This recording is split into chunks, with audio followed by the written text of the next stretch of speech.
স্টোরিটা প্রথমে 1 থেকে 2টা লাইন শুরুতেই থাকবে, এই লাইনটা শুরুতেই লিখবা। আর স্টোরি লেখার নিয়ম কি বারবার বুঝো, যে প্রথমে যদি তুমি স্টোরির নামটা লিখতে পারো তাহলে তোমাকে 2 নাম্বার দিবে টিচারে। কত? 2 কিন্তু পাইছো একটা টেকনিকে, আমার 2 নাম্বার পাবে।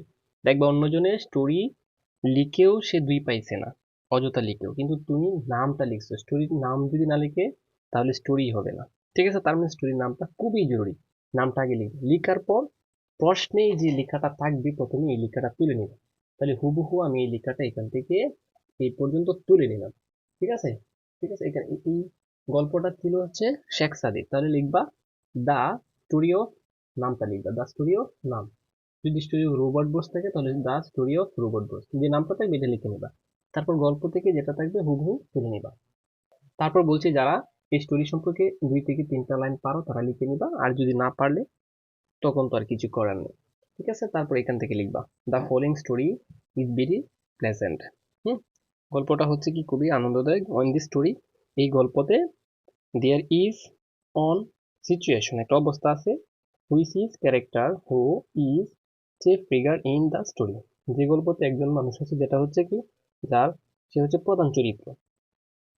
তারপর দেখো as we come to know, যেহেতু আমরা এটা জানতে আসছি থ্রু দি স্টোরি, স্টোরির মাধ্যমে, here is suspense what makes to story.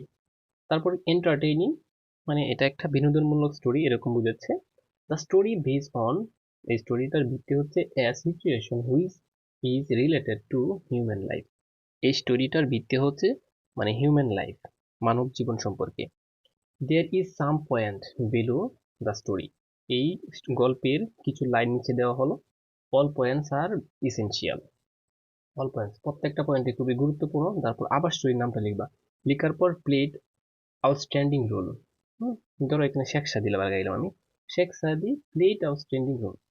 Sheikh সাদি হচ্ছে কি আউটস্ট্যান্ডিং, অসাধারণ রোল, মানে ভূমিকা পালন করছে। ঠিক আছে, তারপর যদি ছেলে থাকে স্টোরিটা তাহলে হি দিবা, আর যদি মেয়ে থেকে সি দিবা। তাহলে he was highlighted as brave of the story. ঠিক আছে, আচ্ছা। তারপর আবারও স্টোরির 2-3টা লাইন লিখবা। হ্যাঁ, এই লাইনটার অর্থ কি, সে হচ্ছে এই গল্পের মানে হায়েস্ট সাহসিকতা দেখাইছে, এটা বুঝিয়েছে। তারপরে এই আবারও 2 থেকে 3টা লাইন লেখার চেষ্টা করবে যদি পারো, আর না লিখলে, যদি না পারো তখন যদি বানিয়ে লিখতে পারো তাহলে তোমার জন্য আরো বেশি ভালো। ঠিক আছে, তারপর দেখো there are many interesting character in this story, এই গল্পের মধ্যে আরো কি আকর্ষণীয় কিছু চরিত্র রয়েছে। The above story was really interesting and educational for us, মানে যে স্টোরিটা আমরা দেখছি, যে স্টোরিটা উপরে আমরা দেখলাম, এটা হচ্ছে খুবই মজাদার এবং কি গুরুত্বপূর্ণ এবং হচ্ছে শিক্ষণীয়। ঠিক আছে, তারপর নিচে শেষে এই লাইনটা বসিয়ে দিবা, it concluded that above story it apt. ঠিক আছে, প্রিয় শিক্ষার্থী, এইভাবে যদি লিখতে পারো আমার যেখানে মনে হলো মোটামুটি ভাবে তুমি ভালো একটা মার্ক পেতে পারো, 10 থেকে 5 থেকে 6-7 পেতে পারো।